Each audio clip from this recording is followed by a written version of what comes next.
Baik, saudara yang kasih Tuhan Yesus, pagi ini saya akan sharing berbagi dengan saudara satu pengajaran firman Allah yang pagi ini saya berikan tema judul Panggilan Tuhan. Kayaknya langsung kita baca saja ayatnya ya. 1 Raja-Raja pasal 19 mulai ayat 19 sampai dengan ayat 21. Kalau kita lihat di Alkitab kita ada judul perikopnya. Judulnya adalah Elisa terpanggil. Ini cerita tentang bagaimana Tuhan panggil seorang yang bernama Elisa menjadi nabi Tuhan yang menjadi pengganti daripada Nabi Elia. Ya, kita akan baca mulai ayat 19, saya akan baca 19, lalu saudara ayat 20, 21-nya sama-sama ya. Ayat 19 begini kata firman Allah. Setelah Elia pergi dari sana, ia bertemu dengan Elisa bin Safat yang sedang membajak dengan 12 pasang lembu. 12 pasang lembu. Berarti ada 24 lembu saudara untuk membajak. Saking kerasnya itu tanah berarti ya. Butuh 12 pasang lembu untuk membajak tanah yang keras, ladang yang keras. Sedang ia sendiri mengemudikan yang ke-12. Ketika Elia lalu dari dekatnya, ia melemparkan jubahnya kepadanya. 20 teruskan saudara. Lalu Elisa meninggalkan lembu itu dan berlari mengikuti Elia. Katanya, biarkanlah aku mencium ayahku dan ibuku dahulu, lalu aku akan mengikut engkau. Jawabnya kepadanya, baiklah, pulang dahulu. Dan ingat apa yang telah kuperbuat kepadamu. Ayat 21, mari sama-sama kita membacanya. 1, 2, dan 3. Lalu berbaliklah ia daripada Elia. Ia mengambil pasangan lembu itu, menyembelihnya dan memasak dagingnya dengan bajak lembu itu sebagai kayu api. Ia memberikan daging itu kepada orang-orangnya, kemudian makanlah mereka. Sesudah itu bersiaplah ia, lalu mengikuti Elia dan menjadi pelayannya. Saya rasa kisah tentang Elia, lalu kemudian dilanjutkan kenabian panggilan oleh Elisa. Saya pikir semua kita tahu cerita itu ya, kisah itu.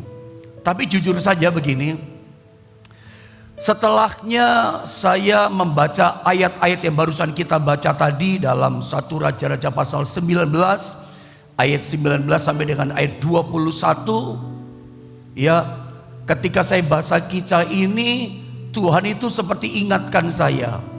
Mata saya jadi terbuka ya, saya jadi tiba-tiba ingat dan tahu gitu ya, bahwa dalam pasal sebelumnya ini kadang-kadang kita lepas dari perhatian kita. Justru saya itu terbuka setelah saya baca kisah ini. Ya, nanti kalau kita di rumah baca pasal 18 dalam 1 Raja-Raja, bahwa Elia itu sesungguhnya punya satu bujang yang lain. Gini loh ceritanya saudara ya. Zaman dulu yang namanya seorang nabi itu kan gak bisa hidup terus. Satu kali dia pasti mati kan gitu. Makanya Nabi dalam perjanjian lama, sebelum dia mati, sebelum dia dipanggil ke rumah Bapa di sorga, Nabi perjanjian lama, dia akan mencari generasi penerusnya. Siapa penerusnya dia. Begitu juga dengan Elia. Elia pun dia sudah mempersiapkan, sedang mempersiapkan generasi penerusnya dia. Pertanyaannya, siapa nama generasi penerus setelah Elia nanti? Elia udah persiapkan. Pertanyaan besarnya, siapa ya namanya? Di Alkitab 1 Raja pasal 18 tidak disebutkan namanya. Tapi Anda pasti tahu cerita ini. Kisah yang spektakuler dan sangat terkenal. Elia dengan doanya dia buka langit supaya hujan turun. Itu ada bujang yang lain juga kan? Coba kita lihat ayat ini sebentar. 1 Raja-Raja pasal 18 hanya mengingatkan sedikit kembali menjadi satu cendela angin besar. Oh iya, ini maksudnya, supaya kita terbuka semuanya. Saya baca ya. 1 Raja-Raja pasal 18 ayat 43 sampai 44. Saya baca per kalimat, perhatikan baik-baik. Setelah itu ia berkata kepada bujangnya. Bujangnya kan bukan Elisa loh ini. Saya ulang ya. Setelah itu ia berkata kepada bujangnya, jelas-jelas ini bukan Elisa. Karena baru ketemunya satu pasal berikutnya, pasal 19. Clear ya? Naiklah ke atas, itu perintahnya pada bujangnya. Naik ke atas gunung maksudnya. Lihatlah ke arah laut. Bujang itu naik ke atas. Ia melihat dan berkata, tidak ada apa-apa. Kata Elia, pergilah sekali lagi. Demikianlah, perhatikan ini penting catatannya, sampai 7 kali. 7 kali naik gunung, turun lagi. Lalu Elia katakan, naik lagi, naik, turun lagi 7 kali. Ini bukan naik loteng lantai 2. Ini bukan naik loteng lantai 3. Naik gunung. Lebih berat maksud saya. Lebih sulit tantangannya. 7 kali naik. Tidak gampang maksudnya. Bukan naik lantai 2 di rumah saudara, kayak di rumah saudara. 44 saya baca. Pada ke-7 kalinya berkatalah bujang itu, wah, awan kecil sebesar telapak tangan timbul dari laut. Lalu kata Elia, pergilah, katakanlah kepada Ahab, pasang keretamu dan turunlah, jangan sampai engkau terhalang oleh hujan. Saya mau cerita lagi di sini. Pasal 18, jelas Elia itu seperti budaya generasinya para nabi. Nabi perjanjian lama, pokoknya nabi itu pasti mempersiapkan generasi penggantinya. Elia melakukan hal yang sama. Makanya di pasal 18 dalam 1 Raja-Raja, dia punya bujang yang dia mentor. Bujang yang kelihatannya sudah lama tinggal sama Elia. Dilatih, dididik, dipersiapkan menjadi penggantinya dia, yang menggantikan dia jadi nabinya Allah di Israel. Tapi kemudian mengejutkan, aneh bin ajaib. Ini kan bujang yang tinggal bersama dia, kemana-mana sama Elia. Terbukti ketika dia minta hujan, bujang ini ada. Tapi aneh saudara ya, kita buka Alkitab kita satu pasal, pasal 19, dia cari penerus yang lain. Langsung jatuh hati, pilihannya pada Elisa. Saya yakin kalau Elia langsung lemparkan jubahnya itu kepada Elisa, pilihannya jatuh kepada Elisa, sekarang kamu ikutlah aku. Karena dia yang jadi penggantinya. Ada apa ya? Berarti yang dipilih Elia itu yang dipilih Tuhan. Anda sepakat dengan saya? Kalau Elia suka dengan Elisa, berarti Tuhan pun pilihannya suka mengasihi kepada Elisa. Persoalannya, kenapa Tuhan pilih Elisa? Kenapa Tuhan lebih mengasihi Elisa dibanding bujang sebelumnya yang memang kita tidak tahu namanya? Ini pasti begini, kira-kira begini. Pasti ada insiden di situ. Antara kurun waktu satu pasal ini sampai kemudian Elia jalan terus mencari bujang pengganti nabi itu, mencari yang melanjutkan dia. Pasti ada masalah, pasti ada persoalan. Tetapi persoalannya apa? Saya pribadi berkata tidak tahu. Tidak dijelaskan oleh Alkitab, tidak diceritakan oleh Alkitab. Kenapa Tuhan Allahnya Elia, termasuk Elia, tidak jadi menjadikan yang namanya bujangnya di pasal 18 ini yang setia sebetulnya. Batal jadi penggantinya, jatuh pilihan kepada Elisa. Cari bujang yang lain menggantikan dia. Ada apa ya? Coba Anda lihat gambar ini. Rupanya begini, kenapa Allah lebih memilih, lebih mengasihi Elisa? Yang Tuhan singkapkan begini pada saya. Ada satu sifat yang dimiliki oleh Elisa yang ternyata itu tidak dimiliki oleh si bujang Elia yang pertama, yang tertulis dalam 1 Raja-Raja pasal 18. Saya percaya ada satu peristiwa yang membuat Tuhan batalkan. Ada ingat peristiwa tentang Raja Israel pertama itu siapa? Saul dengan Daud. Seharusnya janji Tuhan kepada Saul adalah bahwa yang menjadi raja atas Israel turun-temurun dari generasinya Saul. Itu janjinya Tuhan. Itu kebenaran Allah yang Tuhan lepaskan. Katakan kepada Saul, yang jadi raja atas Israel itu anak cucu generasinya Saul. Tidak ada Daud, tidak ada Salomo, tidak ada Hizkia dan seterusnya. Tidak ada. Tapi kenapa tiba-tiba batal rencana Allah? Padahal kalau Tuhan berjanji harusnya jadi. Tapi kenapa di cancel?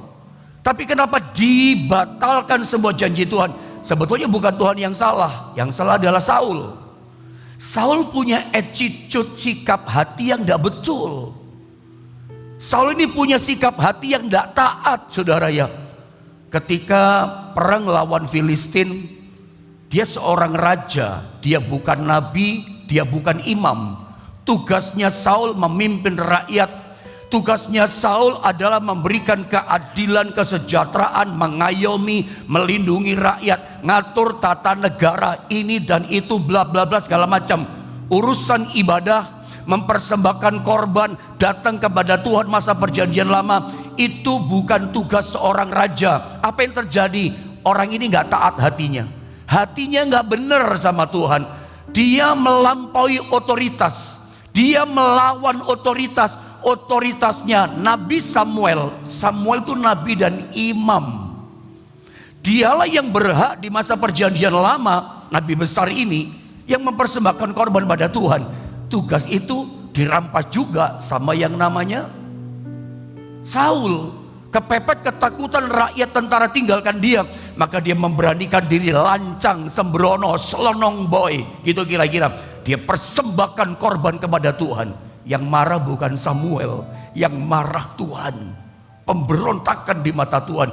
Langsung kecewa Tuhan, berkata langsung hari itu kepada Nabi Samuel, aku telah menolak Saul dan aku telah memilih menemukan seorang yang berkenan di hatiku. Anda tahu siapa nama dia? Namanya adalah Daud. Hari itu langsung ditolak. Hari itu langsung batal janji Tuhan. Kita pikir sepele. Ketaatan bagi kita masalah kecil, bagi Tuhan masalah besar. Kalau Anda tahu, dengarkan saya. Ketaatan itu masalah besar. Ketaatan itu urusan yang sangat besar bagi Tuhan. Saul tidak taat, melawan otoritas, langsung batal janji Tuhan. Harusnya keturunannya jadi raja. Setelah Saul, ya Yonatan. Setelah Yonatan, Mephiboset. Ngomong Mephiboset, barusan ini tadi saya jadi rindu mengajar saudara tentang Mephiboset. Seorang yang terbuang jauh, hilang kekayaan semua, jadi miskin dan tidak punya apa-apa. Tapi kemudian dia makan sehidangan dengan raja, setiap hari duduk di meja dengan raja, dipulihkan semua. Mephiboset kayak kita. Lain waktu kita bicara itu luar biasa. Tapi kita kembali pada kisah ini. Ketidaktaatan itu urusan besar di mata Tuhan. Langsung batal janji Tuhan. Langsung pilihannya bukan lagi kepada Saul lalu Yonatan, lalu langsung kepada Daud. Kok bisa batal? Ada yang salah yang dilakukan oleh Saul. Saya cuma kasih pandangan. Gini loh saudara, memang betul tidak dituliskan Alkitab. Kesalahan bujangnya ini apa yang di pasal 18, yang naik gunung 7 kali lihat ke arah laut. Kesalahannya di mana tidak ditulis, tapi pasti ada sesuatu persoalan di situ. Dan saya tahu kalau saya pelajari sepanjang Alkitab, masalah besar manusia di mata Tuhan adalah soal ketaatan. Memang tidak ditulis, tapi pasti kira-kira ada insiden seperti itu. Kok tiba-tiba batal? Hanya selisih 1 pasal loh. Langsung pilihannya batal, nggak jadi dipakai. Generasi penerus Nabi Elia, langsung pilihannya jatuh kepada Elisa. Kenapa harus Elisa yang dipilih? Saya tulis di gambar ini, Anda lihat. Elisa itu punya istilah dalam bahasa Inggris persistence. Persisten itu adalah hatinya teguh. Kalau dia sudah ambil keputusan, nggak bisa. Pokoknya ya, ya, ya. Kalau bilang A, ya A. Nggak bisa ditekuk. Persisten, teguh, gigih, apalagi ya, ulet. Boleh juga persisten diartikan never give up, pantang menyerah. Apapun halangannya, apapun rintangannya, nggak menyerah, tetap maju. Nggak ada kata balik, no turning back, mau balik kembali. No, nggak ada. Itu Elisa, sikap hati, respon hati, attitude seperti ini. Ini Tuhan cari di akhir zaman. Yang namanya bujang yang pertama gagal, kira-kira dia nggak punya attitude seperti itu. Bisa jadi loh saudara ya. Dalam kisah yang saya ceritakan tadi, yang 1 Raja-Raja pasal 18, disuruh naik ke gunung pertama. Itu naik berat, turun lagi, nggak ada apa-apa Om Elia, kering semuanya, terang.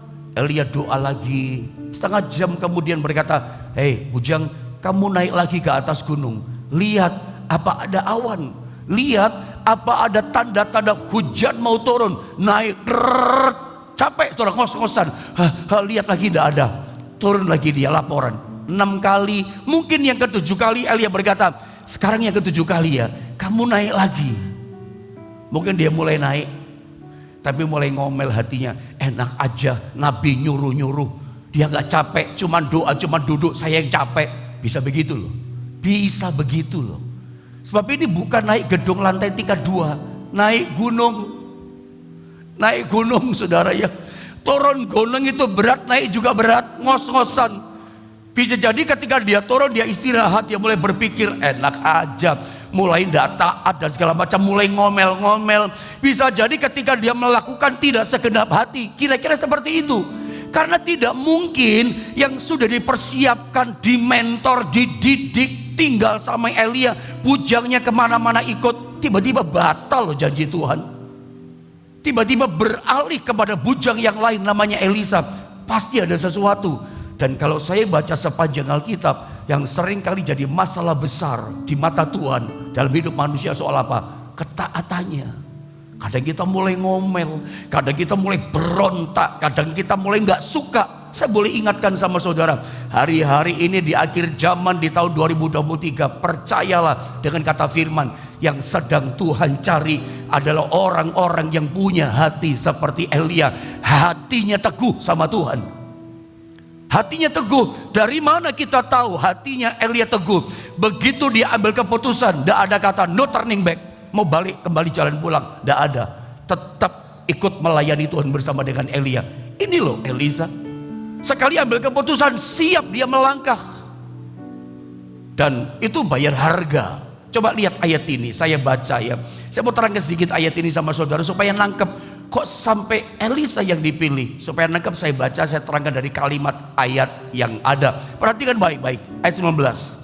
Setelah Elia pergi dari sana, lihat ya, ia bertemu dengan Elisa bin Safat yang sedang membajak, menarik ya, dengan 12 pasang lembu. Nggak umum di Indonesia.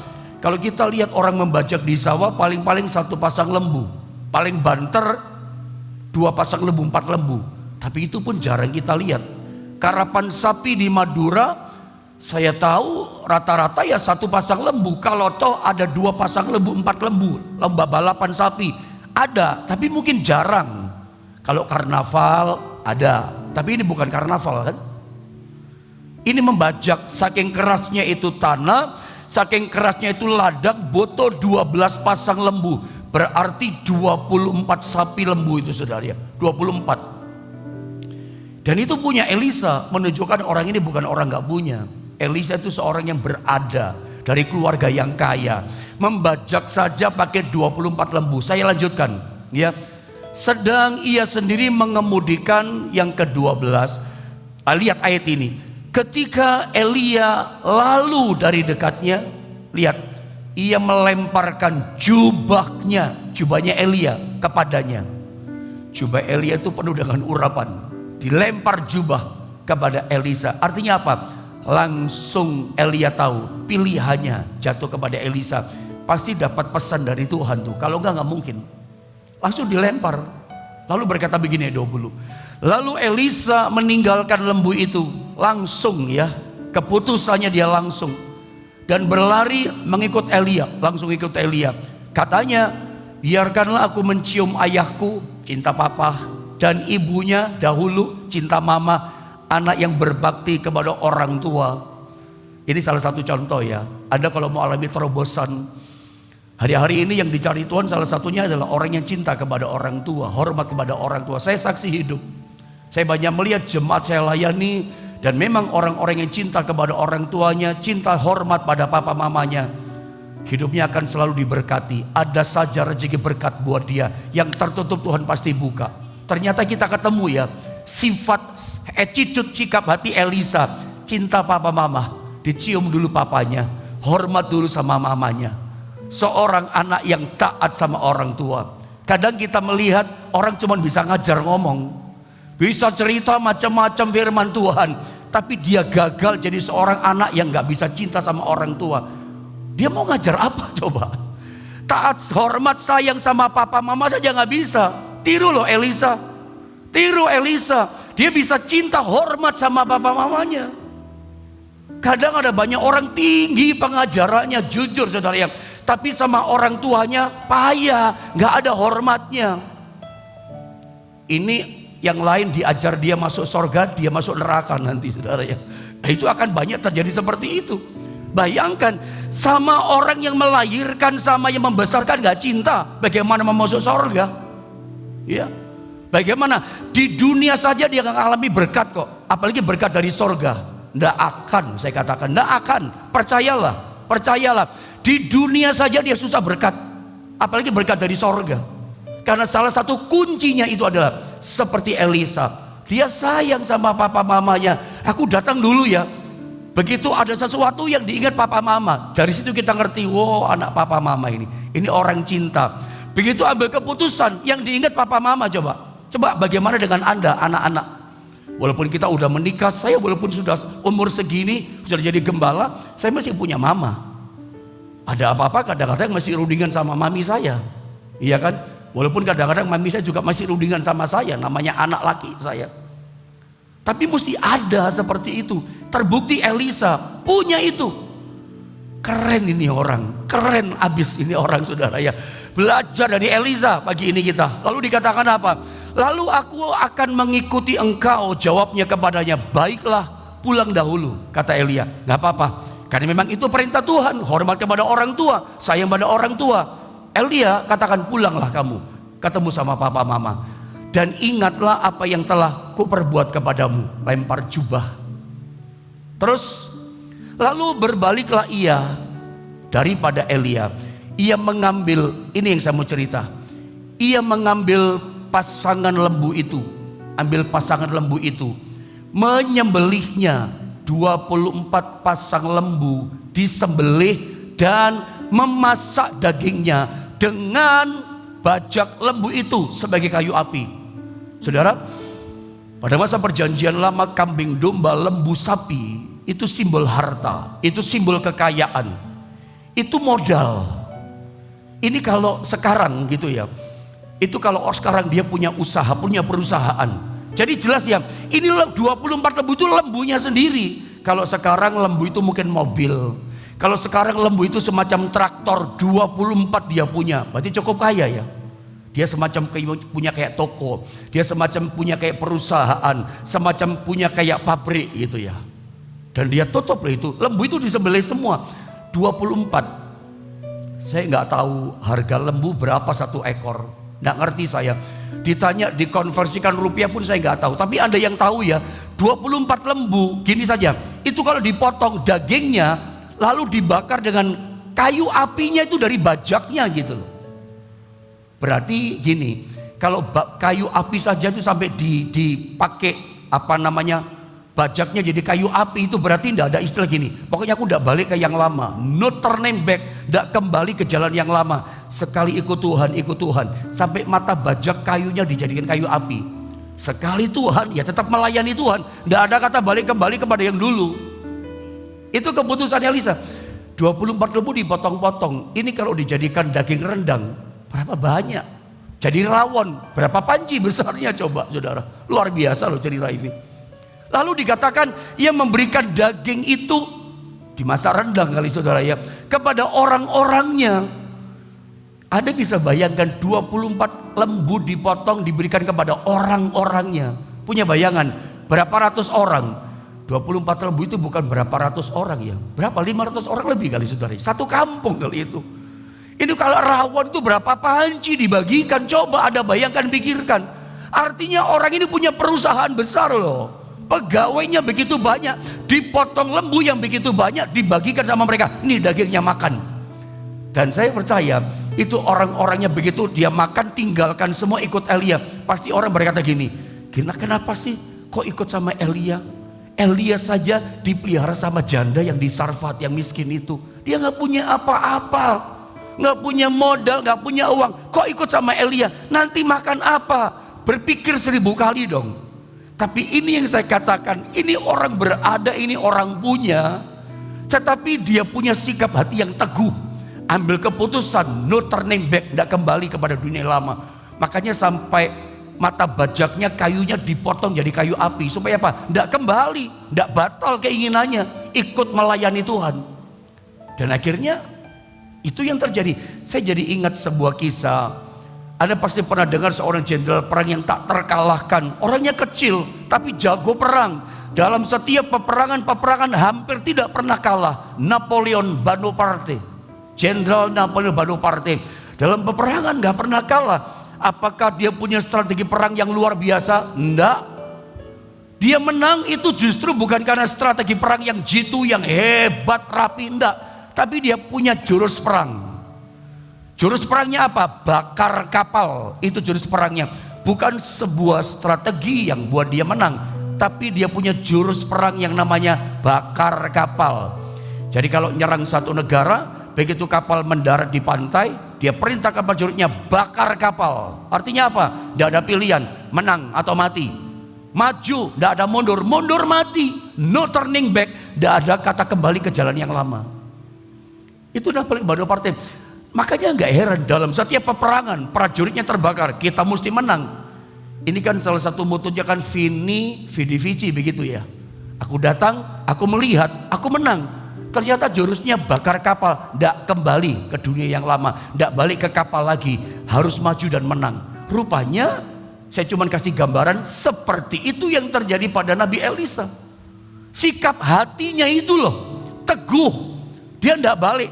Makanya hati-hati dengan yang namanya pemberontakan yang kecil, ketidaksetiaan yang kecil, persungutan yang kecil. Ada ngomel bersungut-sungut, kelihatannya remeh, tapi itu bisa mengurangi rencana Allah.